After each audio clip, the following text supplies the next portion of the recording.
देख रहे हैं बहस का नंबर 1 शो ताल ठोक के और आपके साथ मैं हूं अदिति त्यागी। आज की बड़ी खबर, देश भर में पीएफआई यानी पॉपुलर फ्रंट ऑफ इंडिया के ठिकानों पर छापेमारी का पार्ट 2 आज देखने को मिला। आज सुबह से बात अगर की जाए तो अब तक अलग अलग राज्यों में 250 से ज्यादा पीएफआई के सदस्यों को डिटेन किया गया है, गिरफ्तार किया गया है। इनमें उत्तर प्रदेश, दिल्ली, कर्नाटक, महाराष्ट्र से लेकर बिहार, गुजरात, आसाम भी शामिल है। लेकिन सोचिए जरा, सबसे चौंकाने वाला खुलासा हुआ है यूपी में, और यह खुलासा है काशी और अयोध्या को लेकर। खुफिया एजेंसी ये दावा कर रही है कि पीएफआई के सदस्य काशी और साथ ही आपको ये बता दें अयोध्या में बड़ी साजिश रच रहे थे। इसके अलावा पीएफआई ने देखते ही देखते देश के हर कोने में अपने लोकल इंटेलिजेंस यूनिट तैयार कर रखे थे। सोचिए, पीएफआई को लोकल इंटेलिजेंस यूनिट की जरूरत है क्या? लेकिन जी हां, लोकल इंटेलिजेंस तैयार की जा रही थी। इसके बारे में किसी को अब तक जानकारी भी नहीं मिल पाई थी। इससे पहले देश विरोधी 2014-7 से जुड़ा हुआ प्लान हो या फिर हिजाब में कट्टरता का मामला हो, हर तरफ पीएफआई का नाम लगातार आ रहा था, आरोप उस पर लगातार लग रहे थे। आखिर इस सब के मायने क्या हैं, ये समझने के लिए इस रिपोर्ट को देखिए। अरे यमुना,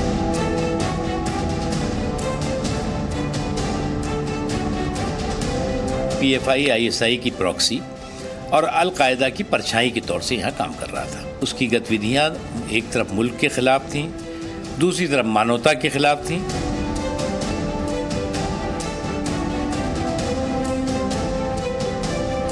ये लोग जो है बहुत सारे जो समाज विरोधी कहा जाए, या ये जो है यहाँ पे समाज में अशांति फैलाने का इन्होंने पीछे भी प्रयास किया है। जितने भी इसमें लोग शामिल हैं सबको एक एक करके पकड़ा जाएगा। किसी को भी उत्तर प्रदेश में कानून व्यवस्था से खिलवाड़ करने की अनुमति नहीं है।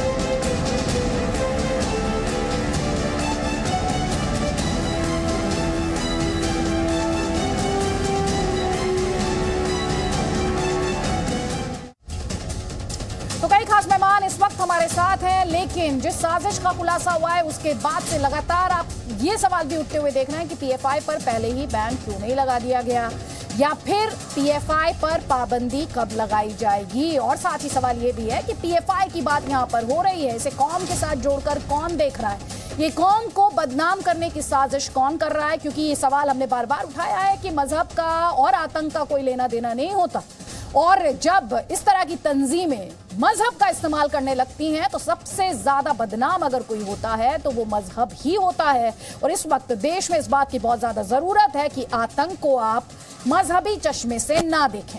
हमारे साथ पूर्व केंद्रीय मंत्री मुख्तार अब्बास नकवी, बहुत बहुत स्वागत है आपका। और पहला सवाल आपसे यही है, आपने पीएफआई को आईएसआई और अल कायदा की परछाई बताया है, इस बयान के पीछे वजह क्या है, क्या है इसका आधार? देखिए, जिस तरह की उसकी हरकतें, जिस तरह से एक के बाद एक उसके शैतानी षड्यंत्रों और साजिशों के खुलासे हो रहे हैं, उससे एक बात बहुत साफ है कि मैं तो समझता हूं कि ये आईएसआई की प्रॉक्सी और अल कायदा की परछाई है। अगर आप देखें, इनका जो एजेंडा था वो एजेंडा है कि 2047 तक डेमोक्रेसी को, वाइब्रेंट डेमोक्रेसी को वायलेंट इस्लामोक्रेसी में हम परिवर्तित कर देंगे। और एक के बाद एक इसकी घटना इस बात की गवाह है। अगर इनका 2011 का आप कॉन्फ्रेंस देख लीजिए, फिर 2006 का जो में इन्होंने कॉन्फ्रेंसेस की, चाहे वो कोलकाता में की, चाहे चेन्नई में की, चाहे बेंगलुरु में की, केरला में की, कई जगहों पे की। उन तमाम कॉन्फ्रेंसेस में मैं बार बार उस समय भी ये बात बताता रहा कि उन तमाम कॉन्फ्रेंसेस में ये देश के 20-22 करोड़ मुसलमानों को भड़काते रहे, बहकाते रहे और उनको प्रवोक करते रहे कि तुम इस देश के खिलाफ एक माहौल बनाओ। और उसके पीछे जो मकसद और मंशा थी वो शुद्ध रूप से एक थी। वो ये मकसद और मंशा थी कि देश में हिंसा हो, हंगामा हो, वायलेंस हो, और उस वायलेंस और हंगामे पे ये बैठ करके और हमारे देश के तमाम जो एक संस्कार और संस्कृति है उसको जो है वो सुहा कर सके। वो उसमें सफल नहीं हो पा रहे थे। और मुझे तो अफसोस है कि मैं जब देख रहा था कि 2006 की शायद उनकी कोई जस्टिस कॉन्फ्रेंस थी, जस्टिस कॉन्फ्रेंस में जो है वो 10% से ज्यादा मुसलमानों को आरक्षण दो की मांग हुई, जबकि उन्हें मालूम था कि ये कॉन्स्टिट्यूशनली करेक्ट नहीं है और नहीं हो सकता। और इवन उसमें देश के एक पूर्व प्रधानमंत्री पहुंच गए, एक पार्टी के बहुत बड़े लीडर पहुंच गए, कई और अन्य पार्टियों के लोग पहुंच गए। उसके बाद जो है वो एक केरला का ऑर्गेनाइजेशन है, कर्नाटक का ऑर्गेनाइजेशन था, एक चेन्नई का ऑर्गेनाइजेशन था, वो मर्ज होकर के पीएफआई एक ऐसा पॉलिटिकल ऑर्गेनाइजेशन बनाने की कोशिश हुई जो कि देश में जो है वो तहलका मचा देगा। ये सारी चीजें थी। और अभी जो उनकी हरकतें और दिखाई पड़ रही हैं वो ना तो मुल्क के हित में है, ना मानवता के हित में है और ना मजहब के हित में है, मैं ये भी कहता हूं। लेकिन यहाँ पर मुख्तार अब्बास नकवी जी, जो एक और बात बार बार कही जा रही है, जो दावा किया जा रहा है, वो ये किया जा रहा है कि पीएफआई जो थी वो हिंदू आस्था के प्रतीक माने जाने वाले, चाहे वो अयोध्या हो या काशी हो, से लेकर भी साजिश रच रही थी। तो क्या आप ये मान रहे हैं कि ये सांप्रदायिक हिंसा को भड़काने की नापाक साजिश थी? और दंगे भड़काने से किसका फायदा है? मैं आपको बताऊं, अपने आप टीम में कहीं भेजिएगा। इन्होंने क्या हुआ कि इन पिछले 10 सालों में, 12 सालों में, 15 सालों में इन्होंने एक अपना, क्योंकि अलकायदा डायरेक्ट अपना नेटवर्क हिंदुस्तान में नहीं जमा पाया, ये बात सही है। अलकायदा अपनी शैतानी और आतंकवादी हरकतों में सफल नहीं हो पाया, ये भी सही है। उसने अलकायदा ने इस तरह के अलकायदा या अलकायदा जैसी मानसिकता के लोगों ने ऐसे ऑर्गेनाइजेशंस को, ऐसे ऑर्गेनाइजेशन से जुड़े हुए लोगों को जो है वो सुपारी दे रखी। और उस सुपारी के जरिए जो है वो हमारे देश के, मेरे देश के सौहार्द, मेरे देश की सुरक्षा पर जो है वो समय समय पर चुनौतियां पैदा करते रहे। अब जो आपने कहा कि कुछ ऐसे जो श्रद्धा के केंद्र है वहाँ पर जो है वो उसको नज़र में उन्होंने लिया, उसको टारगेट बनाने की कोशिश हुई। तमाम ऐसे राष्ट्रवादी संगठन हैं, राष्ट्रवादी नेता है जिनको की टारगेट करने की कोशिश की गई होगी या करने की षड्यंत्र साजिशें की होगी, ताकि देश में दहशत पैदा हो, देश में उन्माद पैदा हो, देश में हिंसा का माहौल बने और ये अपने शैतानी मंसूबों में कामयाब हो जाएं। इसलिए हम सबको ऐसे षड्यंत्र और साजिशों से होशियार रहना होगा जो धर्म को या मजहब को सुरक्षा कवच बना करके और मुल्क के दुश्मन बने हुए हैं। आप मुल्क के दुश्मनों की बात कर रहे हैं। हमारे साथ कई खास मेहमान हैं। हाजिक खान इस्लामिक स्कॉलर है, विवेक श्रीवास्तव लेफ्ट से ताल्लुक रखते हैं, वजाद कासमी इस्लामिक स्कॉलर है। पहले हाजिक खान, मैं आपका कमेंट यहां पर चाहती हूं। आपने सुना मुख्तार अब्बास नकवी ये कह रहे हैं मजहब को ढाल बनाते हैं और इरादे नापाक है, देश को स्वाहा करना चाहते हैं। आपका जवाब? देखिए मैडम, बात यह है कि हिंदुस्तान में जो पिछले 70 साल में हुआ है, मैं मुख्तार अब्बास नकवी साहब से पूछना चाहता हूं कि गांधी जी की कातिल किसने किया, किसी मुसलमान ने या हिंदू ने? राजीव गांधी, इंदिरा गांधी का कत्ल किसने किया, किसी मुसलमान ने, हिंदू ने? और जो है हिंदुस्तान में पिछले 10 सालों से जो देश में हो रहा है उसमें कौन कौन लोग इन्वॉल्व रहे, ये देखना ज़रूरी है। पीएफआई, अगर यहाँ मुझे ऐसा लगता है कि मुख्तार अब्बास नकवी साहब जो है अलकायदा को, आईएसआई को, जो मरी हुई संस्थाएं हैं जिनको कोई ज़िंदगी नहीं, पूरी दुनिया में तबाह हो चुकी है, अब उनका कोई वजूद नहीं, लेकिन ये भारतीय जनता पार्टी के लोग, क्योंकि पिछले 20 साल से हिंदुस्तान के हिंदू और मुसलमानों को, हिंदू और मुसलमानों का नफरत का रस पिलाने की कोशिश करते रहे हैं और उसका सत्ता का भोग हासिल करते रहे। मैं ये कहूँगा कि भारत अगर हमारे देश के संविधान के साथ कोई खिलवाड़ करेगा, चाहे वो पीएफआई हो या और हिंदुस्तान का कोई संगठन हो, चाहे वो कोई मुसलमान हो, ईसाई हो, सिख हो, हिंदू हो, अगर वो इस देश की एकता और अखंडता को तोड़ने की काम करेगा तो हम उसकी आंख फोड़ने की कोशिश करेंगे, चाहे वो हमारे मुल्क का हो या बाहरी मुल्क से हो। दूसरी बात यह कहना चाहूँगा कि मुख्तार अब्बास नकवी साहब, हिंदुस्तान के मुसलमानों के मसाइल इस पर नहीं हल होंगे कि पीएफआई पे आपने पॉपुलर फ्रंट ऑफ इंडिया पे पाबंदी लगा दी, उसके लोगों को बंद कर दिया, इससे समस्याओं का समाधान नहीं होगा। मुजरिम मुजरिम है, कातिल कातिल है, कोई भी हो उसको कत्ल की सजा में लेना चाहिए।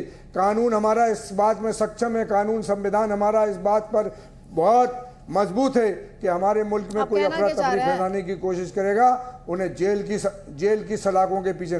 मैं ये कहना चाह रहा हूं कि भारतीय जनता पार्टी पिछले दिन 20 साल से हिंदुस्तान के हिंदू और मुसलमानों से सिर्फ झूठ बोलती है, ना रोजगार दे पाती, ना कुछ दे पाती, और ये सिर्फ नफरत चुनाव आ रहा है, उसके चक्कर में हिंदू और मुसलमानों को ये लड़ाने की कोशिश। कि मैं कहूँगा कि झूठों ने झूठों से कहा सच बोलो, सरकारी ऐलान हुआ है सच बोलो। मुख्तार अब्बास नकवी, पात्रा और भारतीय जनता पार्टी झूठों की एक मंदी है, सरकार के दरवाजे पे लिखा हुआ है सच बोलो। ये सच अगर है तो इनको सजा मिलेगी, और अगर सच नहीं है तो ये फिर कोर्ट से बरी हो जाएंगे। भाई कानून जब अपना काम करने में सक्षम है, वो किसी सरकार का मोहताज थोड़ी है सर। और आप टेररिज्म की जब बात करते हैं तो उसमें क्या मुझे रिलीजन की बात करनी चाहिए, मुझे धर्म की बात करनी चाहिए क्या? जब कोई मजहब नहीं सिखाता। कोई मजहब नहीं सिखाता किसी को उसे धार्मिक चश्मे से नहीं देखना चाहिए, हिंदू मजहब किसी को उसे धार्मिक चश्मे से नहीं देखना चाहिए। लेकिन आपने एक लाइन में कहा ईसाई मजहब सिखाता ना। अरे सर कौन कह रहा है? आपको गिनवाने की क्या जरूरत है? कौन कह रहा है? किसने कहा कि आपको सफाई देने की जरूरत है? किसी ने मांगी है क्या सफाई? नहीं, हमें कोई किसी को कोई कंफ्यूजन नहीं है, किसी को कोई कंफ्यूजन नहीं है सर। प्लीज मुफ्ती वजाद कासमी एक तरफ ये कानून की बात करते हैं, दूसरी तरफ ये कहते हैं। अरे सर ठीक है, आपका जवाब सुन लिया मैंने, आपका जवाब सुन लिया। आप कुल मिलाकर हिंदू मुसलमान का जो ठीकरा है वो सिर्फ बीजेपी पर फोड़ रहे हैं।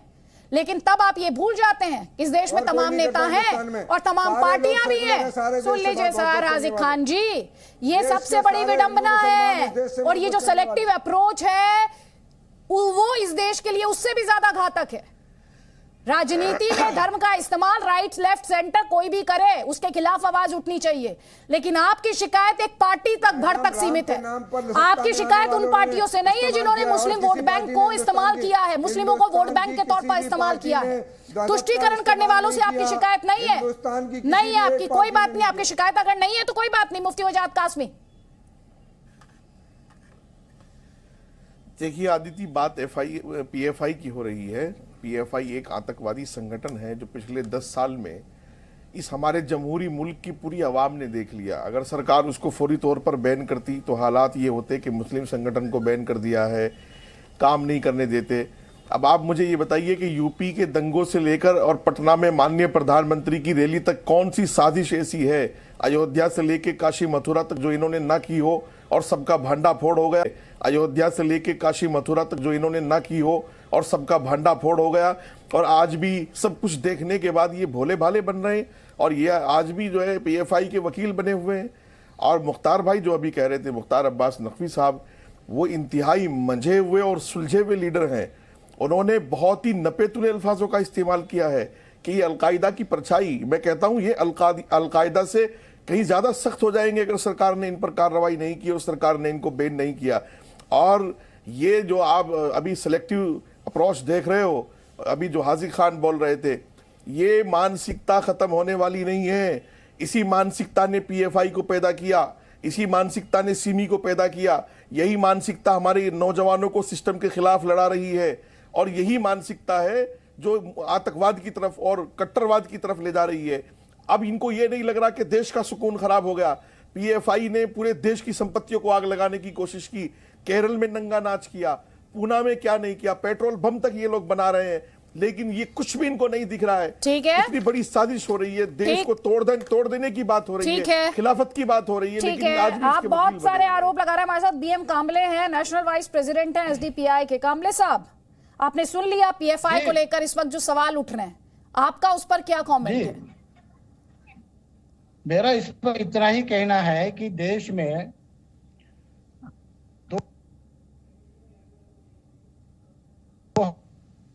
उस 2024 के चुनाव के लिए भारतीय जनता पार्टी के पास में कोई मुद्दा नहीं है। 2014 में उन्होंने जो मुद्दे इस्तेमाल किए, वो मुद्दे भी वो लोग पूरे नहीं कर पाए, बल्कि नए मुद्दे उपस्थित हो गए। देश में मुसलमानों का नफरत पैदा करके उनके विरोध में हिंदू मुस्लिम करके इस देश में चुनाव लड़े जा रहे हैं और ऐसे देश में चल रहा है कि एक टेरर पैदा करना। जो लोग संविधान के लिए रास्ते पर उतरते हैं, जो लोग आदिवासियों के लिए रास्ते पर उतरते हैं, जो लोग बेरोजगारी के लिए रास्ते पर उतरते हैं, ऐसे लोगों में टेरर पैदा करना ये Can we get this technical बारे में glitch नहीं please? टेरर पैदा करना और 2024 के चुनाव किसी भी हालत सर, ये केरल की कुछ तस्वीरें हैं जरा, पीएफआई ने किस तरह से लॉ एंड ऑर्डर की धज्जी उड़ाई थी, वो तस्वीरें ले आए सर। इनमें से कौन लड़ रहा है संवैधानिक दायरे में लड़ाई? कामले साहब, मैं आप ही से समझना चाहूंगी सर। बहुत सारे तस्वीरें हैं जो हाँ सर, अभी ये जो तस्वीरें हैं उन पर मैं आपकी प्रतिक्रिया चाह रही थी। पब्लिक प्रॉपर्टी का नुकसान पहुंचाना, कानून व्यवस्था की धज्जियां उड़ा देना, इन पर आपकी क्या राय है? तस्वीरें मैंने देखी नहीं, मैंने तस्वीरें देखी नहीं है। कोई बात नहीं सर, अगर आप अभी जी न्यूज देख पा रहे होंगे तो तस्वीरें आपकी स्क्रीन पर होंगी सर। आप मुझे देख पा रहे हैं? घर में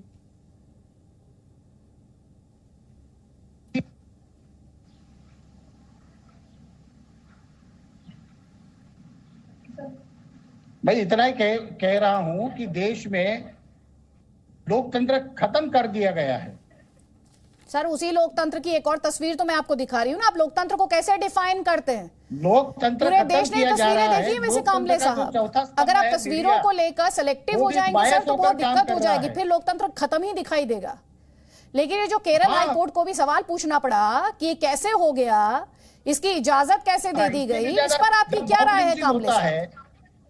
जब मॉब लिंचिंग होता है, ये आप तस्वीरें जो दिखा रहे हैं, इससे भयानक तस्वीरें आरएसएस और उनके सहयोगी संगठन करते हैं, उस समय में कुछ नहीं बोलते आप लोग। नहीं सर, ये आपकी ना पुरानी लाइन ऑफ आर्ग्यूमेंट है सर, इसको छोड़ दीजिए। पुरानी लाइन ऑफ आर्ग्यूमेंट नहीं है। नहीं, सुनिए ध्यान से। आप लोगों की देश कॉन्स्टिट्यूशन से चलेगा सर। मुसलमानों के विरोध में देश आपके कहने से कोई मुसलमान विरोधी नहीं हो जाएगा। मैं आतंकियों को सपोर्ट नहीं करती हूँ, किसी कौम से मत जोड़िए किसी को भी। सुरक्षा व्यवस्था को कौम से मत जोड़ दीजिए, ठीक है? और देश की सुरक्षा को आरएसएस, बीजेपी या फिर किसी तंजीम जो कि मजहब पर आधारित है उससे जोड़कर मत देखिए सर।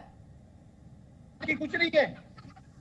अरे मीडिया आपके हाथ में है। अरे मीडिया किसी के हाथ में नहीं है सर, मीडिया किसी के हाथ में नहीं है। इस वक्त जब मैं बात कर रही हूँ, अरे सर क्या बात कर रही हूँ, आपको सुन रहे हैं, आपको सुन रहे हैं सर, आपको करोड़ों लोग सुन रहे हैं। आपको इसीलिए बुलाया गया इस डिस्कशन में। आपसे मैं पूछ रही हूँ केरल में क्या हुआ अभी कुछ दिन पहले, वो तस्वीर आपने देखी नहीं, लेकिन यहाँ आके आपने कह दिया लोकतंत्र खत्म हो गया। सर कम से कम जब बात करते हैं और ऐसे मंच पर आकर बात करते हैं सर, तो भड़काऊ बातें तो मत कीजिए।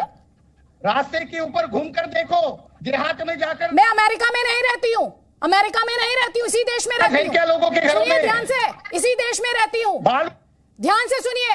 सड़क पर भी चलती हूँ, गलियों में भी चलती हूँ, अपने मोहल्ले में भी चलती हूँ।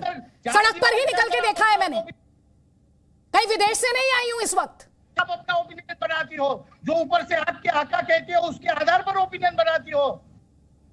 पहले आप डिसाइड कीजिए आपको शिकायत किससे। आपको तो ऐसा लग रहा है कि इस देश में सभी से शिकायत है कामले साहब। अभी तक आप एक लाइन नहीं बोल पाए पीएफआई पर जो रेड हुए उस पर एक लाइन नहीं बोली सर आपने, अभी तक एक लाइन नहीं बोली आपने। आपका क्या ये विचार है, आपका क्या विचार है अयोध्या और काशी को निशाना बनाने की जो साजिश का खुलासा हो रहा है, जो दावे किए जा रहे हैं, उस पर बीएम कामले साहब क्या सोचते हैं? को नहीं मानने वाले हर आदमी से मेरी शिकायत है। आप लोग देश के संविधान को नहीं मानते हो। सर आपके लेक्चर की जरूरत नहीं है मुझे देश के कॉन्स्टिट्यूशन को लेकर, ठीक है? मैं आपको नहीं कह रही क्या बात कर रहे हैं कैसे करना है सर। अरे जिसने मैं इस देश के कॉन्स्टिट्यूशन को मानती हूँ, मैं इंडियन हूँ। इसमें हिंदू मुसलमान तो आप कर रहे हैं, हिंदू मुसलमान तो आप कर रहे हैं सर।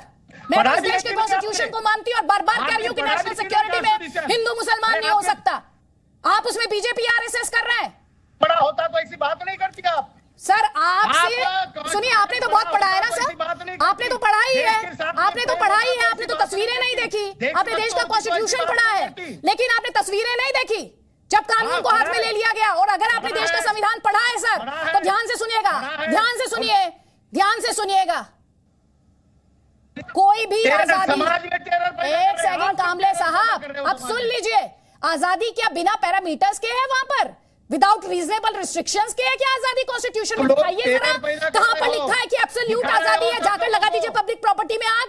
प्रदर्शन के नाम पर कहां पर लिखा है?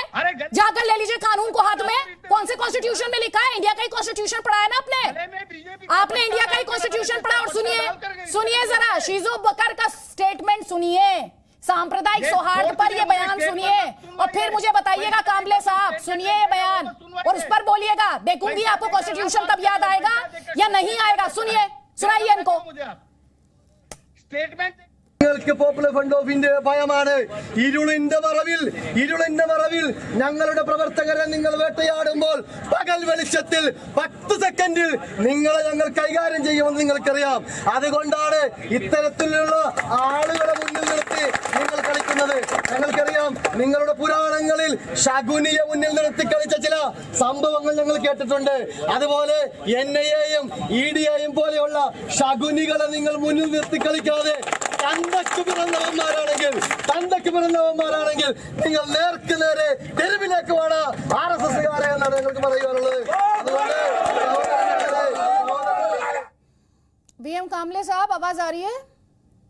VM कामले जी, सुन पा रहे हैं आप मुझे? कामले साहब सच नहीं देख पाए। अभी थोड़ी देर पहले यही कह रही थी, तस्वीरें फुल स्क्रीन लेकर आई, केरल की तस्वीरें, और इन्हीं तस्वीरों पर कामले साहब को कोई ज्ञान नहीं है। इन तस्वीरों से वो अनभिज्ञ हैं, उन्होंने ये तस्वीरें नहीं देखी। देश ने ये तस्वीरें देखी होंगी, कामले साहब ने नहीं देखी। वो कॉन्स्टिट्यूशन की दुहाई तो देते हैं, वो प्रदर्शन के लिए एब्सोल्यूट परमिशन चाहते हैं। ऐसा परमिशन शायद वो चाहते हैं, ऐसा प्रदर्शन वो चाहते हैं जिसमें कानून को हाथ में लेने की आजादी हो। अभी ना तो इन तस्वीरों के लिए उनके पास कोई जवाब था और ना ही ये जो शीजू बकर का हमने आपको स्टेटमेंट सुना है इस पर कोई जवाब है। अगर आपने स्टेटमेंट मिस किया हो तो इसमें वो सीधे तौर पर कहते हैं अगर हमसे टकराओगे तो 10 सेकंड में काम तमाम कर देंगे, 10 सेकंड में काम तमाम कर देंगे। जो कानून की दुहाई देते हैं, जो इस देश के कॉन्स्टिट्यूशन की दुहाई देते हैं, क्या वो इस धमकी को बर्दाश्त कर सकते हैं? ये फैसला मैं आप पर छोड़ती हूं। जल्दी से एक कॉमेंट यहां पर विवेक श्रीवास्तव आपका, ये इतनी सेलेक्टिव क्यों है हम? अरे कामले साहब आ गए हैं, एक सेकंड पहले उन्हीं का कमेंट लूंगी मैं। कामले जी,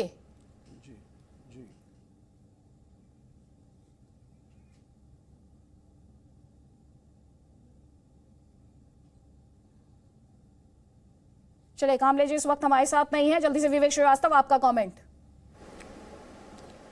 जी देखिए, अभी आपने जो स्टेटमेंट दिखाया था कि अगर हमसे टकराओगे तो हम आपको समाप्त कर देंगे इतने मिनटों में, इतने सेकंडों में, ये फ्रेंच एलिमेंट्स के कमेंट्स हैं।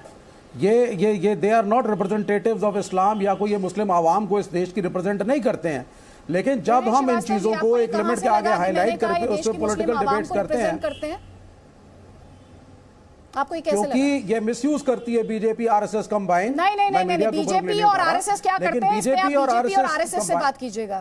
ये जो स्टेटमेंट चला इसमें आपको कहां से ये भाव आया मेरे सवाल उठाएंगे सरकार के कि मैं आपसे कह रही हूं कि ये मुस्लिमों के रहनुमा और मुस्लिमों के मसाया हैं, आपको ये भाव कहां से आया? नहीं, बिल्कुल नहीं। लेकिन इसको जिस तरीके से दर्शाती है सरकार, भारतीय जनता पार्टी, RSS और विश्व हिंदू परिषद का कैडर, उससे एक पूरी कम्युनिटी, एक पूरे रिलीजन के ऊपर उंगली उठाई जाती है। और वो लोग जो शांति प्रिय हैं, देश के साथ हैं, संविधान के साथ हैं, जिन्होंने 1947 के बाद इस देश में हिंदू आवाम के साथ रहना, जो मेजॉरिटी में थी, उसको स्वीकार किया, वो उनका चॉइस था, उनके ऊपर भी एक उंगली उठती है। जब आप PFI पे रेड करते हैं, अगर कोई आतंकी संगठन है या आपके पास ऐसी इंफॉर्मेशन, सुनिए, अगर आपके पास इंफॉर्मेशन है कि एक संगठन PFI में आतंकी एलिमेंट्स हैं, ये देश के खिलाफ हैं, आप जरूर रेड करिए, आप जरूर पकड़िए। कोई मुसलमान, कोई हिंदू, कोई कम्युनिस्ट पार्टी, कांग्रेस, विपक्ष आपके खिलाफ नहीं है।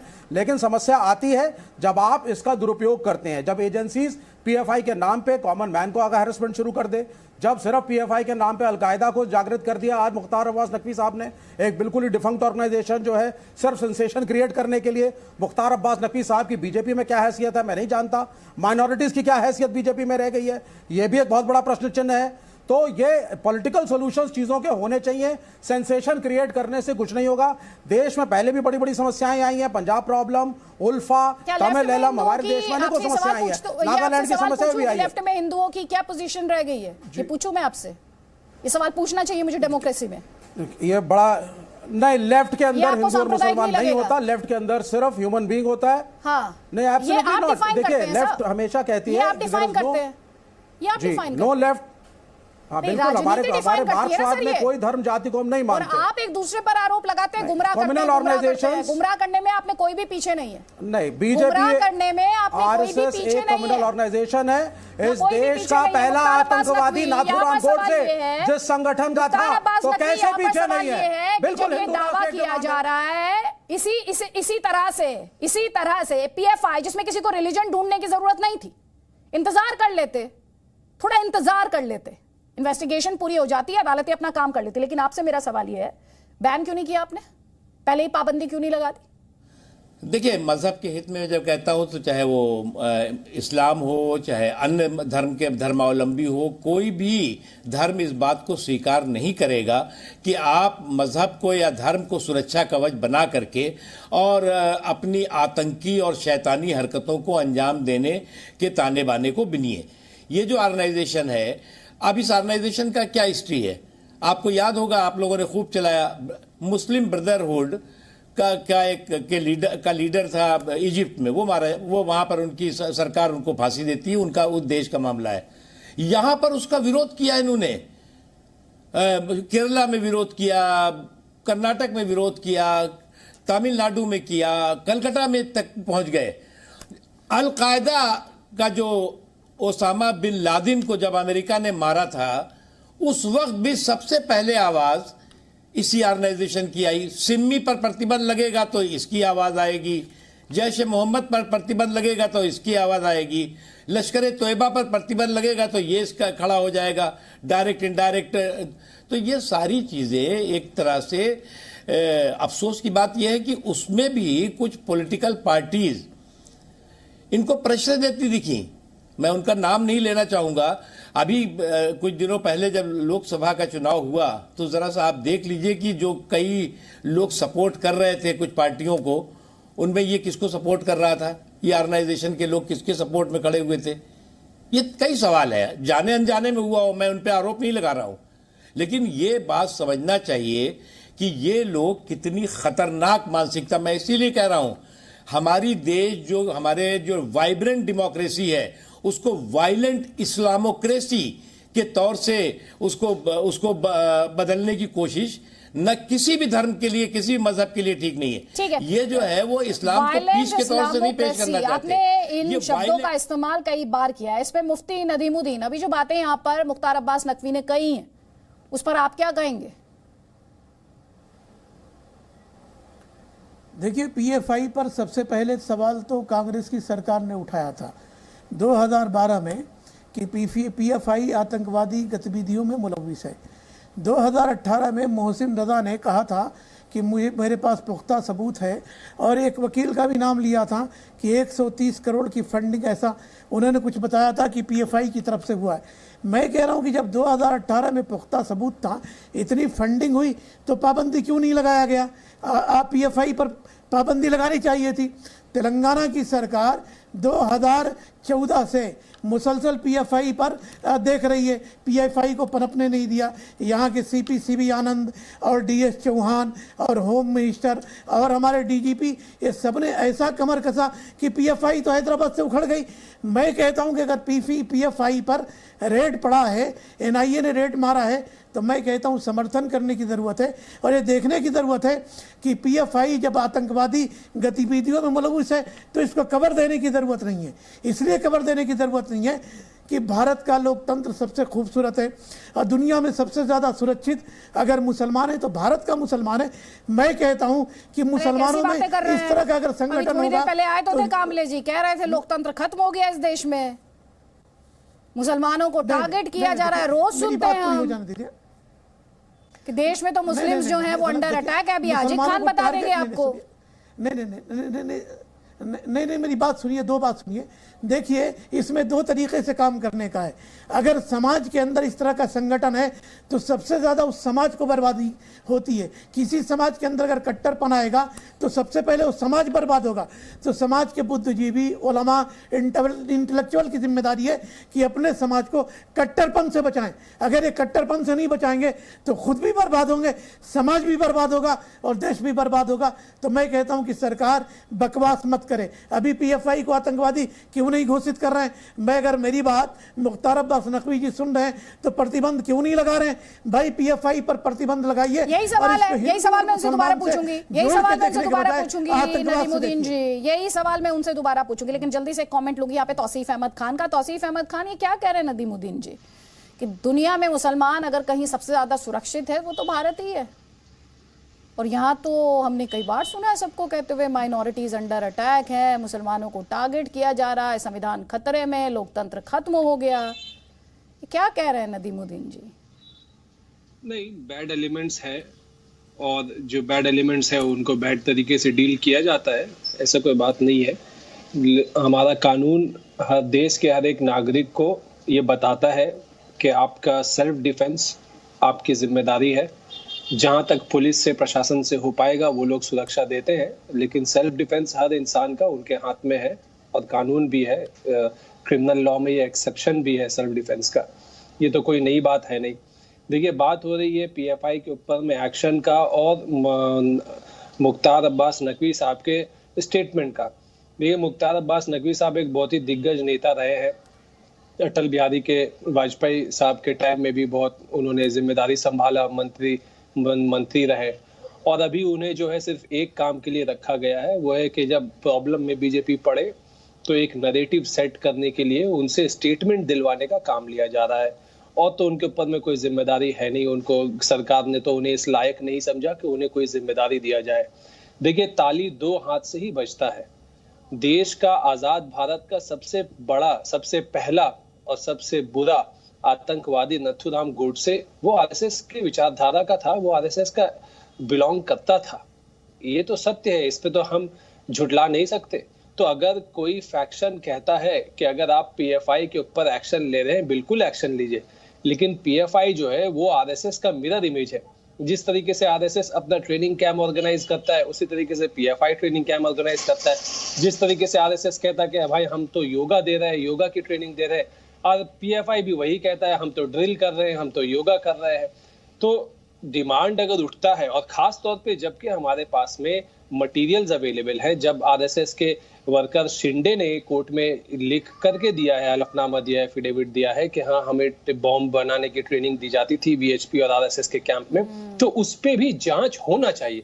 उस पे जांच नहीं करने का क्या मकसद है, ये तो सवाल खड़ा होता है। एनआईए है, बिल्कुल आप, हम सेंट्रल गवर्नमेंट की एजेंसीज है, उनको अच्छा तौसीफ अहमद खान वो इन्वेस्टिगेशन करेंगे। साहब की आप बात करें, थोड़ा सा बात करते हैं, चलिए आरएसएस पे क्यों नहीं, चलिए बात करते हैं। पहले ये बताइए कि आरएसएस पर, चलिए अब आप कहेंगे अभी पिछले 10 साल छोड़ दीजिए, उससे पहले चलते हैं, 2014 से पहले आरएसएस के हेडक्वार्टर्स, आरएसएस से जुड़े लोगों पर कितने रेड्स हुए हैं, कितने रेड्स, कितनी गिरफ्तारियां,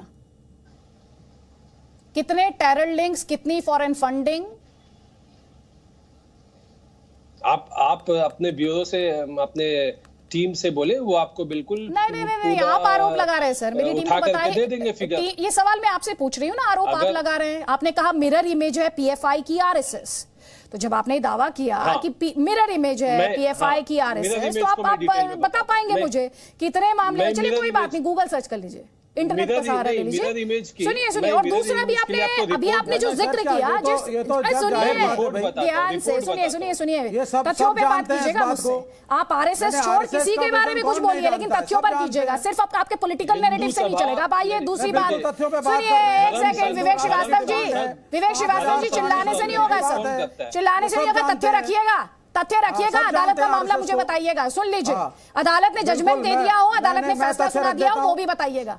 तौसीफ अहमद खान जी, नहीं आप सुन लीजिए, नहीं सुन लीजिए ना सर, प्लीज सुन लीजिए। सब जानते हैं आरएसएस की विचारधारा, क्या कह रहे हैं? आरएसएस की विचारधारा सब जानते हैं। अच्छा, आप आरएसएस के फंक्शनरी से कहलवा दीजिए, हिंदू राष्ट्र में बिलीव नहीं करते, आप कहलवा दीजिए। पहले आप ये बता दीजिए केरल हाई कोर्ट ने क्या कहा था? मैं आरएसएस के फंक्शनरी और बीजेपी से पूछ के डिबेट नहीं चलाती हूँ, लेकिन हाँ मैं इस देश की अदालतों का सम्मान करती हूँ। और केरला हाई कोर्ट ने केरल सरकार को क्या कहा था कुछ दिन पहले, उस पर बात कीजिए जरा मुझसे, उस पर बात कीजिए।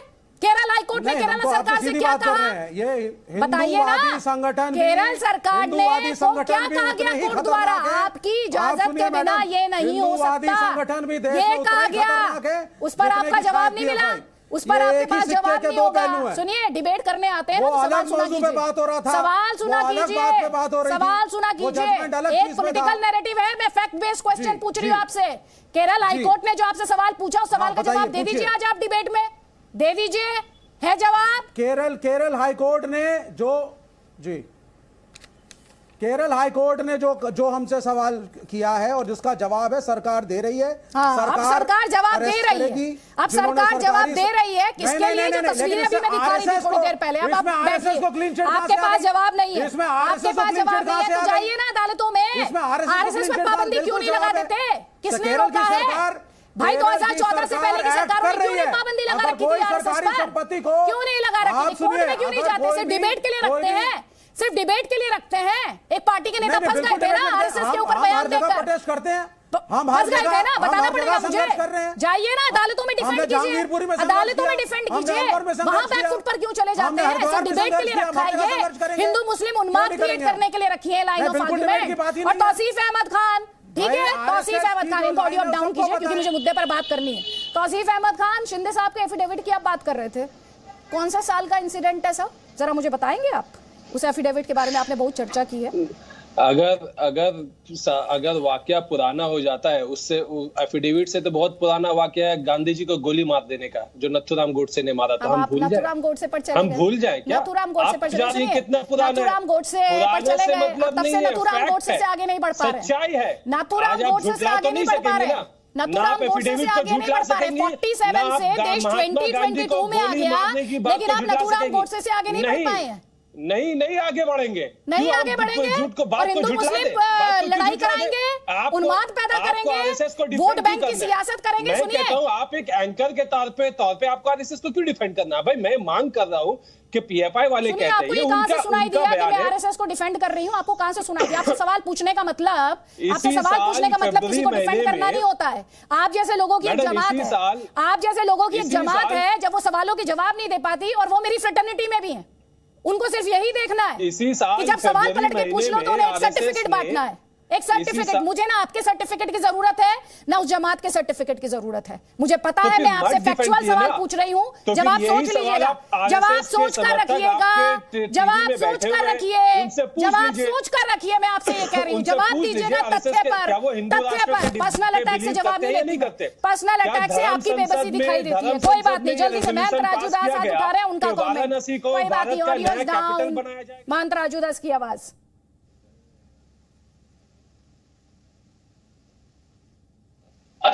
देखिए, बहुत देर से मैं सुन रहा था, सभी लोगों ने अपने अपने तरीके से बात को रखी। कष्ट इस बात की है कि पीएफआई एक ऐसा संगठन है जिसको पूरे देश के मुसलमान से जोड़ना भी ठीक नहीं है, उसको आरएसएस से जोड़ना ठीक नहीं है, उसको संघ से जोड़ना ठीक नहीं है, उसके हिंदुत्व से जोड़ना ठीक नहीं है, उससे मानवता से जोड़ना ठीक नहीं है।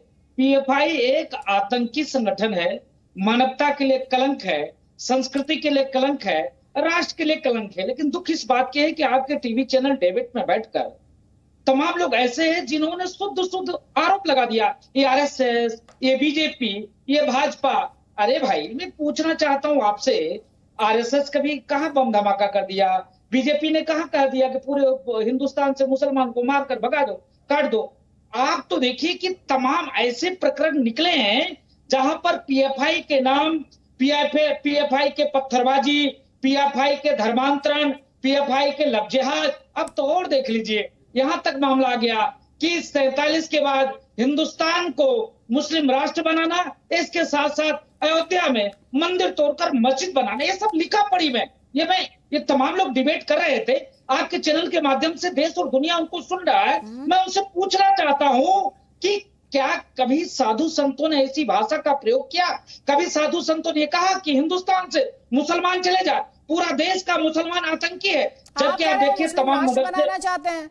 महंत राजू दास, आप पर भी तो आरोप लगते हैं हिंदू राष्ट्र बनाना चाहते हैं। अभी हम क्या कह रहे थे? अभी जो मिरर इमेज की बात उन्होंने की, उन्होंने क्या कहा कि मिरर इमेज किस पर आधारित है? तो सुन तो लीजिए। जिसने हिंदू राष्ट्र की एकाध लोगों ने बात किया, देखिए एफआईआर दर्ज हुआ, कानून के सिगंजा उनके ऊपर जो है एफआईआर दर्ज हुआ, जेल के क्या क्या नहीं हुआ। यहाँ तो आए दिन रोजाना आप देखिए हजारों मस्जिदों से आतंकी पकड़े जाते हैं, हजारों मदरसे हजारों मस्जिदों से आतंकी पकड़े गए सर, आतंकी फंडिंग होते हैं,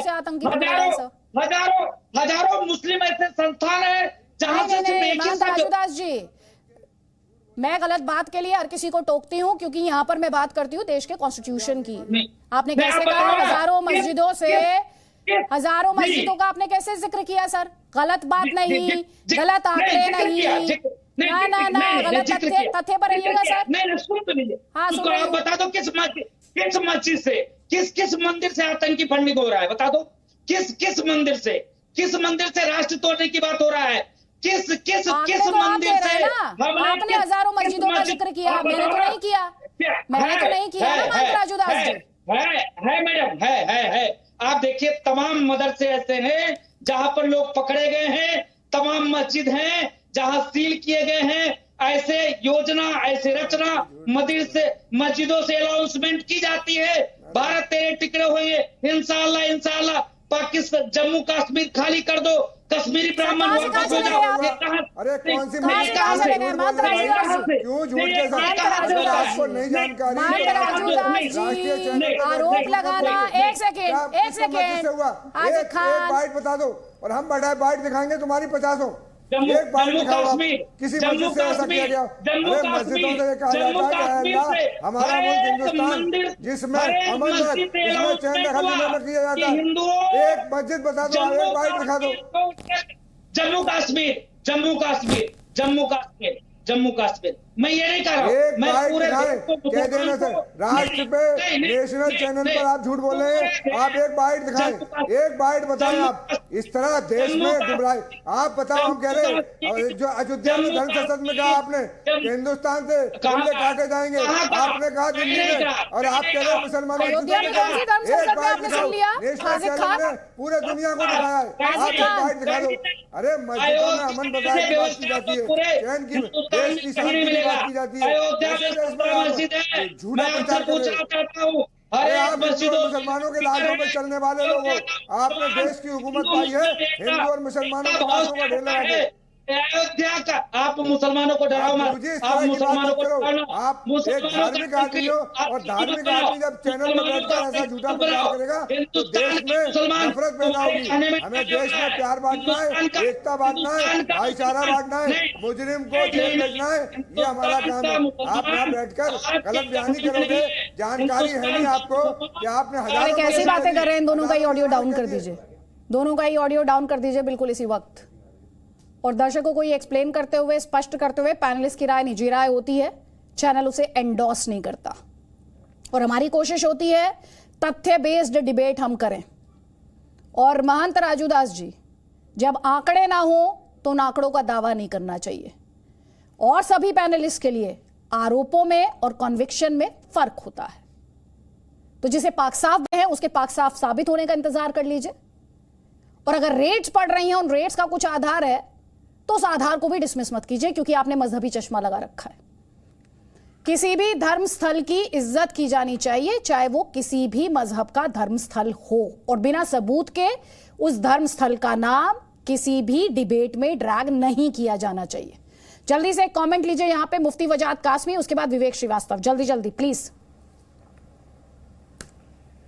देखिए बात हो रही है पीएफआई की और हम इधर उधर निकल जा रहे हैं। पीएफआई के ऊपर जो रेड चल रही है वो बिल्कुल दुरुस्त कदम है सरकार का, और अगर सरकार इसको बैन कर दे तो मैं समझता हूं कि बैन करने के साथ साथ जो ये मानसिकता है इसको खत्म करने के लिए मुस्लिम स्कॉलरशिप भी आगे, मुस्लिम स्कॉलर भी आगे आए, वो इस पर अभियान चलाएं, उलमा मुफ्ती आगे आए, इस मानसिकता को खत्म करें, और सरकार भी ऐसे कड़े कदम उठाए कि इनकी नस्लों को सोचना पड़े कि देश को तोड़ने के लिए ये आइंदा कोई इस तरह की प्लानिंग ना कर सकें, देश को नुकसान ना पहुंचा सकें।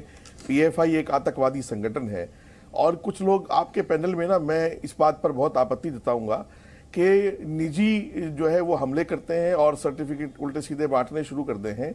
अभी मुख्तार भाई के लिए आपके एक पैनलिस्ट कह रहे थे कि उनकी हैसियत क्या, उनकी हैसियत ये है कि वो मोदी जी के 8 साल वजीर रहे मोदी कैबिनेट में, और मोदी की क़यादत में उन्होंने मुल्क के मुसलमानों के लिए वो काम किए जो 75 साल में कोई नहीं कर सका। और आप उनकी हैसियत बताने के लिए कम से कम इस बहस में नहीं बैठे हो। और मुख्तार अब्बास नकवी आपसे उम्र में भी बड़े हैं, आपसे रुतबे में भी बड़े हैं और उनका इतना बड़ा कद है कि उनको उनके कद के लिए किसी जिम्मेदारी की जरूरत नहीं है। तो मैं समझता हूं डिबेट में इस तरह की बातें नहीं होनी चाहिए। हमें इन चीजों से परेशानी होती है। देश के लिए संविधान बड़ा है, कद किसी का कोई नहीं बड़ा। हमले नहीं होने चाहिए, कोई चीज नहीं होती। संविधान बड़ा है सर, मुफ्ती साहब आप वजाहत साहब उन्होंने सेवा की है, आप अगर उनकी चापलूसी करना चाहते हैं, आप जो है पीएफआई के वकील बनेंगे यहाँ बैठ करके, तो ये अच्छी बात नहीं है। आप देशद्रोहियों के वकील बन रहे हो, आप देशद्रोहियों के वकील बन रहे हो, जो देश की संपत्तियों को आग लगा रहे हैं, आप उनके वकील बन रहे हो। आप एक राष्ट्रीयवादी मुसलमान के कद पर सवाल उठाना चाहते हो, आप उनकी खिदमत पर सवाल उठाना चाहते हो, आप अपने गिरबान में नहीं भागना चाहते कि देश को तोड़ने के लिए जो संगठन है, जो एक आतंकवादी संगठन है, आप उसको जो है सपोर्ट करने के लिए यहाँ बैठे हो, आप उसके वकील बने हुए हो, उसके प्रवक्ता बनकर के बात कर रहे हो। आपको शर्म नहीं आ रही है कि पूरी देश की संपत्तियों को उन्होंने आग लगा दी है और पूरे देश को वो तोड़ देना चाहते हैं पाकिस्तान के इशारे पर, और बाहर से और आप यहाँ बैठ करके एक दूसरे के मुद्दे पर हाजिर खान साहब, आपको निजी हमले करने की बहुत गलत आदत है सर, ये खराब आदत है, ये खराब आदत है। जब तार्किक कंगाली होती है तब निजी हमले होते हैं। जिनके पास तर्क होते हैं उन्हें निजी हमले नहीं करने पड़ते। नहीं सुनिए सर, ध्यान से सुनिए, आपको सर्टिफिकेट बांटने के लिए नहीं बुलाया सर। अगर आपके पास कोई दलील है इस डिबेट में जिससे दर्शकों को कुछ नई बात पता चले तो आप वो दलील रखिए। आप पैनलिस्ट को सर्टिफिकेट मत दीजिए। और इसी बीच जो बड़ी खबर है जल्दी से आपको बता देते हैं, क्योंकि इस डिबेट में ही बार बार ये सवाल उठ रहा था कि सबूत कहां है। तो देवेंद्र फडणवीस का ये बड़ा बयान है, पीएफआई से जुड़े कई सबूत है, ये कह रहे हैं देवेंद्र फडणवीस, और साथ ही कह रहे हैं कि ये जो सबूत हैं इन्हीं के आधार पर छापेमारी की जा रही है। पीएफआई समाज में भेदभाव का काम कर रही है, ये आरोप लगा रहे हैं देवेंद्र फडणवीस। पीएफआई पर सभी एजेंसियों की नजर है, ये देश को खोखला करने का काम कर रही है। सुनिए जरा। जो भी चीजें यहाँ पर हो रही है वो सारी नियम के अनुसार, कायदे के अनुसार हो रही है। जो सरकार के पास पिछले 2-3-5 सालों से लगातार इसकी तफ्तीश चल रही है, उसमें जिस प्रकार के एविडेंस आए उन एविडेंस के आधार पर यह कार्रवाई चल रही है। इसके ऊपर एजेंसीज सही वक्त पर पूरा खुलासा करेगी। मुझे ऐसा लगता है कि मैं किसी के ऊपर ठिकरा नहीं फोड़ना चाहता, पर मुझे ऐसा लगता है कि ये सारा जिस प्रकार का उनका काम था, समाज में दरार तैयार करके और हमारे देश को खोखला करने का काम ये लोग बहुत सिस्टमैटिक तरीके से कर रहे थे, इसलिए ये कार्रवाई आवश्यक थी। तो देवेंद्र फडणवीस को आप सुन रहे हैं, वो सीधे तौर पर ये कह रहे हैं कि हमारे पास पर्याप्त सबूत है, सबूतों के आधार पर ये कार्रवाई हो रही है। और जो आरोप वो लगा रहे हैं नदीमुद्दीन साहब, जो आरोप लगा रहे हैं वो कह रहे हैं कि देश को खोखला करने का काम किया जा रहा था। देखिए, पीएफआई से मुसलमानों को नुकसान है, ये मैं आपको बताना चाहता हूँ, मगर पीएफआई से मुसलमानों को जोड़ना, एक पैनलिस्ट कह रहे थे कि मसाजिदों में आतंकवादी आते हैं, मदरसे में आतंकवादी आते हैं।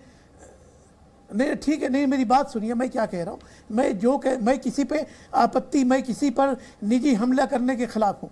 मेरी बात आप सुनिए, मैं कहता हूँ कि पीएफआई का कोई मुसलमान समर्थन नहीं करता है। मैं कहता हूं कि पीएफआई की जो गलत गतिविधियां हैं वो 2012 से चल रही हैं। सरकार को इतना लंबा टाइम क्यों लगा, अभी भी सरकार बैन नहीं लगा रही। मैं तो आपके चैनल के माध्यम से कहना चाहता हूं कि इस पर बैन लगाए। और मुसलमानों के अंदर अगर कट्टरपन आ रहा है तो समाज के बुद्धिजीवियों की जरूरत है कि अपने समाज के अंदर कट्टरपन दूर करें। आरएसएस क्या कर रही है, भाजपा क्या कर रही है, वो क्या कर रहे हैं, इस पर बहस करने के बजाय हमें अपने गिरबान में झांक के देखना है कि हमारे नौजवान क्या कर रहे हैं। अगर हमारे नौजवान रेडिकलाइज हो रहे हैं तो उनको बचाने की जिम्मेदारी हमारी है, समाज की है। बच्चे हमारे इंजीनियर बने, बच्चे हमारे डॉक्टर बने। और याद रखिए कि हमें संविधान ने इतने अधिकार दिए हैं कि इस तरह की तंजीमों को भारत में कोई जरूरत नहीं है। मैं तो खुल के कहता हूं। ठीक है, आपने बहुत अच्छी बात की है मुफ्ती नदीमुद्दीन, आपने बहुत अच्छी बात की है। जवाब ले लीजिए एक बार जरा। हाजिर खान आपकी बात से इत्तेफाक रखते हैं क्या? क्योंकि उन्होंने सबसे पहले स्टार्ट किया, बीजेपी और आरएसएस ये कर रहा है। जवाब ले लीजिए उनका। बाकी उन्होंने सर्टिफिकेट बांटने का काम किया है। मैडम हम ये कहेंगे हमारे मुल्क से खूबसूरत मुल्क, मौलाना की बात की तायद करते, दुनिया में कोई मुल्क नहीं है। यहाँ 8 मज़ाहिब के लोग रहते हैं, बड़े प्यार से पिछले 75 साल से रहते चले आ रहे हैं। नंबर 2 कि यहाँ हमारे मुल्क में 700-750 जातियों के लोग रहते हैं। 4400 भाषाओं के लोग रहते हैं। ये मुल्क से खूबसूरत मुल्क दुनिया में नहीं है, नहीं है, नहीं है। इसी को अल्लामा इकबाल ने कहा था कि सारे जहां से अच्छा हिंदोस्तान हमारा, हम बुलबुलें हैं इसकी ये गुलसिता हमारा, मजहब नहीं सिखाता आपस में बैर रखना, हिंदी है हम वतन है हिंदोस्तान। नफरत नहीं बांटनी है हमें देश में। मुजरिम को मुजरिम कहना है, कातिल को कातिल कहना है, बेगुनाह को बेगुनाह कहना है। बेगुनाह को कातिल नहीं बनाना और मुजरिम तो ये काम कौन करेगा? बेगुनाह नहीं बनाना, ये जिम्मेदारी हमारी, कातिल नहीं बनाना, कातिल को बेगुनाह नहीं बनाना, ये काम किसका है? कोर्टों की है। हाँ, कोर्टों की है। तो आप कौन सी कोर्ट लगा रहे हैं? सरकारों का सर, बेसरकार का मैडम। अगर कोई गुनाहगार है उसे कोर्ट जेल भेजेगा, उसे सजा मिलेगी, और बेगुनाह है तो उसे कोर्ट आप जज हैं। हम उस पर नहीं टिप्पणी करना चाहते। नहीं, आप जज हैं। एनआईए ने काम अभी कहते हैं अदालत का है, फिर कहते नहीं अगर कोर्ट ऐसे कर देगा तो आपके पास कौन सी एजेंसी है, आपके पास ऐसे कौन से मैकेनिज्म है कि आपको पता है कि कौन बेगुनाह है और कौन कसूरवार है? सर, आप कैसे फैसला सुनाएंगे? कोर्ट तय करेगा मैडम, कोई नहीं तय कर सकता। हाँ, तो फिर ना आप कर सकती नहीं, ये कोर्ट। मैं तो करती नहीं सर, ये हमारा देश का बिल्कुल नहीं करती। मैं सिर्फ कहने के लिए नहीं कहती, मैं देश के कॉन्स्टिट्यूशन में यकीन रखती हूँ, मैं फॉलो करती हूँ। काम था एनआईए का काम ये था। हाँ, क्या था? मौलाना सही कह रहे, एनआईए का काम ये था कि हमारे मुल्क में हमारी देश की एकता और अखंडता को तोड़ने की कोशिश करेगा। उन्होंने अपने एतबार से उन पर कार्रवाई की है और वो कार्रवाई हुई है। हम ऐसे किसी संगठन का हिमायत नहीं करेगा हिंदुस्तान का मुसलमान कोई भी, ना मौलाना, ना मुसलमान, ना एक जाहिल आदमी भी, कि वो हमारे देश की एकता को तोड़े। हमारा देश बहुत सुंदर देश है, बहुत खूबसूरत देश है। हम इस देश से प्यार करने वाले लोग हैं और मजहब हमारा इस्लाम कहता है कि जिस मुल्क के साथ रहो उसके साथ वफादारी करो। हमारे मुल्क की तरफ पाकिस्तान, अफगानिस्तान, बांग्लादेश अगर आंख उठा के देखने की कोशिश करेगा तो हम हिंदुस्तान के मुसलमान अपनी छाती सामने करके उनकी तो मेरी डिबेट का मुद्दा ना तो किसी की वफादारी पे सवालिया निशान है, ध्यान से सुनिएगा, ना तो मैं किसी की वफादारी पर सवालिया निशान लगा रही हूं, ना मैं किसी मजहब की बात कर रही हूं। मैं पीएफआई पर, ध्यान से सुन लीजिए, मैं पीएफआई पर जो रेट्स पड़ रही हैं उस पर डिस्कशन कर रही हूं। ये क्लैरिटी होनी चाहिए ना, ये क्लैरिटी होनी चाहिए आपको। और ये देश कितना स्ट्रांग है कि पूरी दुनिया में ये देश सबसे बड़ा डेमोक्रेसी है, दुनिया का सबसे बड़ा लोकतंत्र इंडिया है। और मुझे इस बात का बहुत खेद है कि अब से करीब 40 मिनट पहले एक पैनलिस्ट ने कहा इस देश में लोकतंत्र खत्म हो चुका है। इसीलिए मैं बार बार कहती हूं तथ्यों पर बात किया कीजिए, स्वीपिंग जनरलाइजेशन मत दिया कीजिए। मुख्तार अब्बास नकवी, एक सवाल जो बार बार उठा और वो सवाल ये है कि पीएफआई को बैन क्यों नहीं किया गया?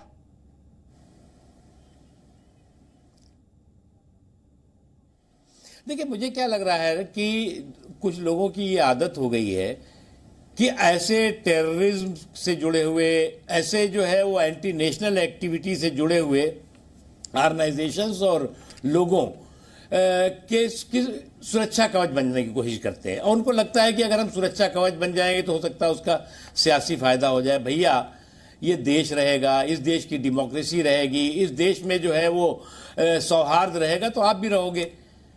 और ये जो सारी की सारी चीज़ें दिखाई पड़ रही हैं और सामने आ रही हैं, ये सब सबूत आपको नहीं नज़र आ रहा है। और जो आगे आने वाले दिनों में सबूत दिखेगा आपको, आपकी आंखें खुल जाएंगी।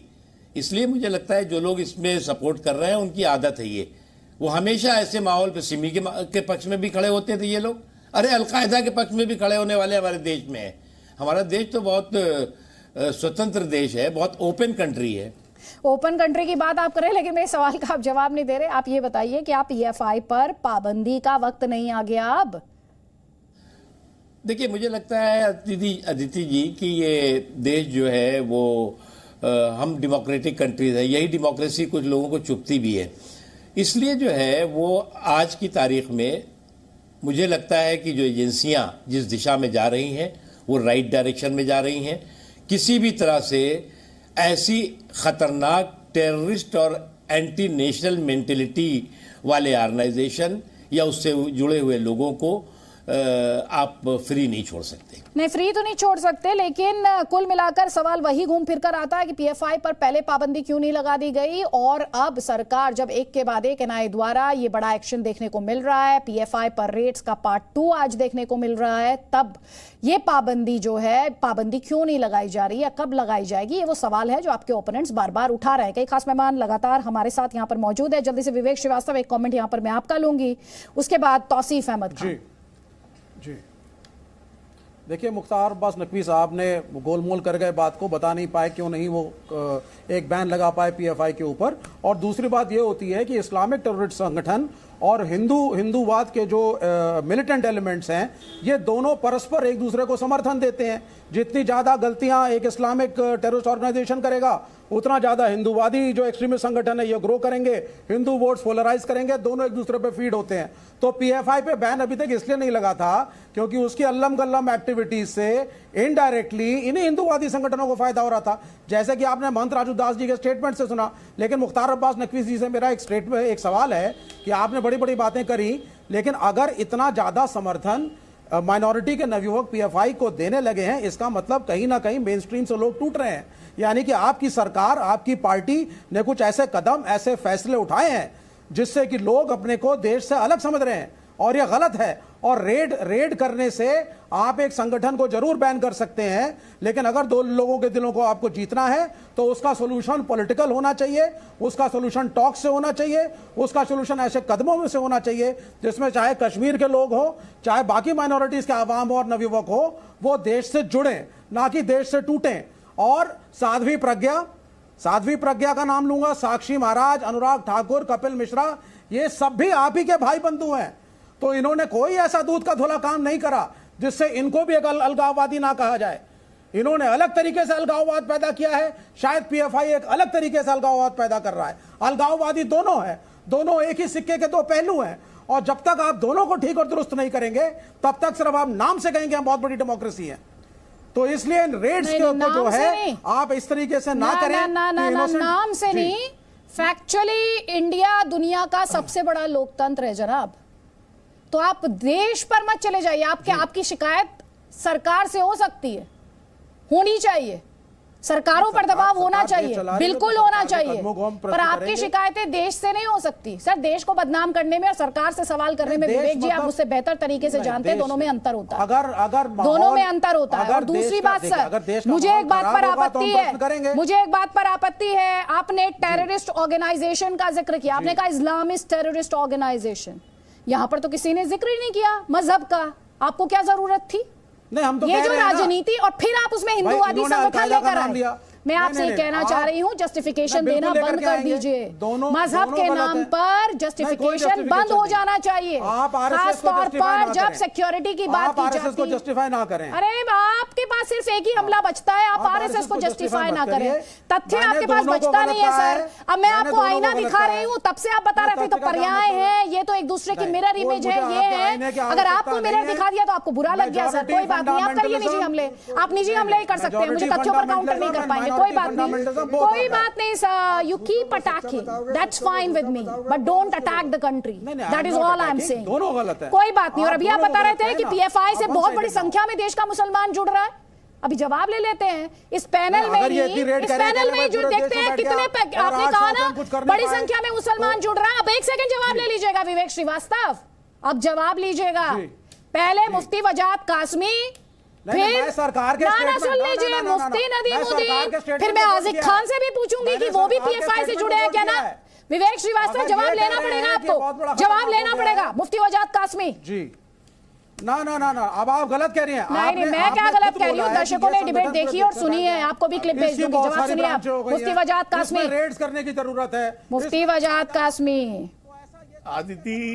आदिति, इस तरह के आतंकवादी, देशद्रोही और देश के खिलाफ और मानवता के, इंसानियत के खिलाफ और मजहब के खिलाफ संगठन को ना देश का मुसलमान सपोर्ट करेगा, और देश का मुसलमान सरकार से उम्मीद करेगा कि सरकार इसको बैन भी करेगी और इसकी मानसिकता के लोगों को सजाएं भी देगी।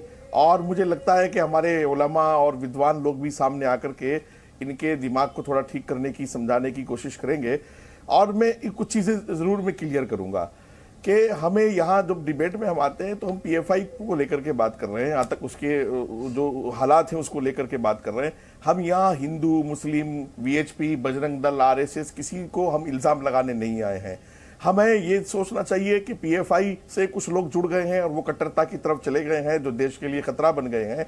और मैं आपको, आपके जी के माध्यम से देश के मुसलमानों को स्पेशली ये मैसेज देना चाहूंगा कि इस तरह के संगठनों का स्पेशली वो ख्याल करें, उनसे ना जुड़ें, उनसे दूर रहें और उलमा से सलाह भी करें और इस तरह की कई एक्टिविटीज देखें तो अपनी एजेंसियों को और सरकार को फौरन उससे आगाह करें।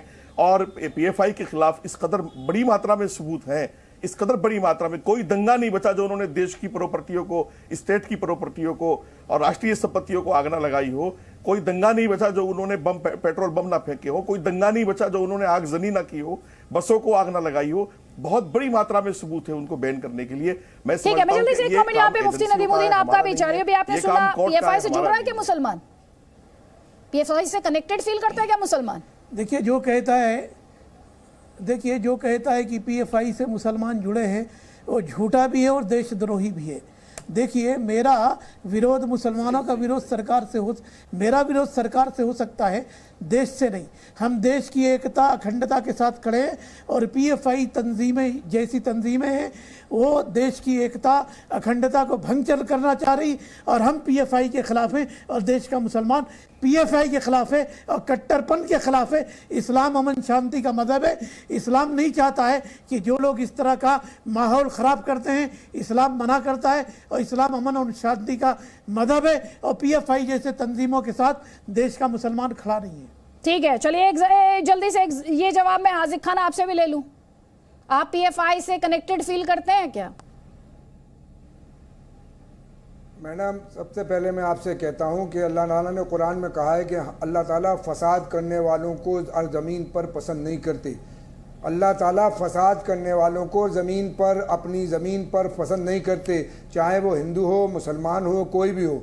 हमारे मुल्क का एक भी बच्चा, इंशाअल्लाह हमें ये उम्मीद है कि ऐसे किसी भी संगठन के साथ नहीं जुड़ेगा। कोई भी नौजवान, कोई भी बच्चा, कोई भी बूढ़ा, कोई भी लड़की। मैंने भी 15 अगस्त पर कहा था कि हिंदुस्तान तेरी अजमत पे हम निसार, मुल्क को वतन से दूर हो हाजिक हर इंतशार, जमहूरियत के फूल खिलाए तेरी बहार, आइंदा साल तुझको कहें अमन की परी। हमारा मजहब कहता है कि हमारे मुल्क में अमन रहे। हमारा मजहब कहता है कि हम देश की एकता और अखंडता के साथ खड़े रहें। हमारे नबी सल्लल्लाहु अलैहि वसल्लम कहते हैं कि जिस देश में रहो उसके साथ वफादार रहो। हम गद्दार न थे, न है, न होंगे। नहीं तो आप पीएफआई के साथ कनेक्टेड फील नहीं करते ना, यही कहा ना आपने? कोई नहीं करता हिंदुस्तान में, नहीं कोई भी हिंदुस्तान का मुसलमान। Thank you so much. यही मुझे अब विवेक श्रीवास्तव, ये मुसलमानों का कौन सा बड़ा वर्ग था जो पीएफआई से कनेक्ट हो रहा था? यहाँ पे आपने 3 लोगों की बात सुन ली। I am sure Tauseef Ahmed Khan से भी, चलिए एक पॉलिटिकल आवाज भी ले लेते हैं। तौसीफ अहमद खान, आप पीएफआई से कनेक्टेड फील करते हैं खुद को? भाई ये तो हमने मैं तो कॉन्स्टिट्यूशन से कनेक्टेड हूँ और जो कॉन्स्टिट्यूशन के खिलाफ रहेगा मैं उसके खिलाफ बोलूंगा। अगर जो एक्शंस एजेंसीज लेंगी जो कॉन्स्टिट्यूशन के विद इन आती है तो मैं उनके फेवर में हूँ।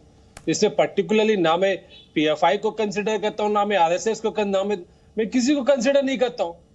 मैं अगर किसी इंस्टीट्यूशन से जुड़ा हुआ तो वो मेरा पर्सनली मेरा कोर्ट है, और अगर उसके अलावा कोई इंस्टीट्यूशन अगर जुड़ा हो, ना तो मैं पीएफआई का नंबर हूँ, ना मैं आरएसएस का नंबर हूँ, वो है सोशल संगठन और उनमें पूरे कुछ एलिमेंट्स हैं जिनके मैं मिलाकर आप नहीं कनेक्टेड फील करते ना, उनसे कनेक्टेड फील नहीं करते ना पीएफआई से आप?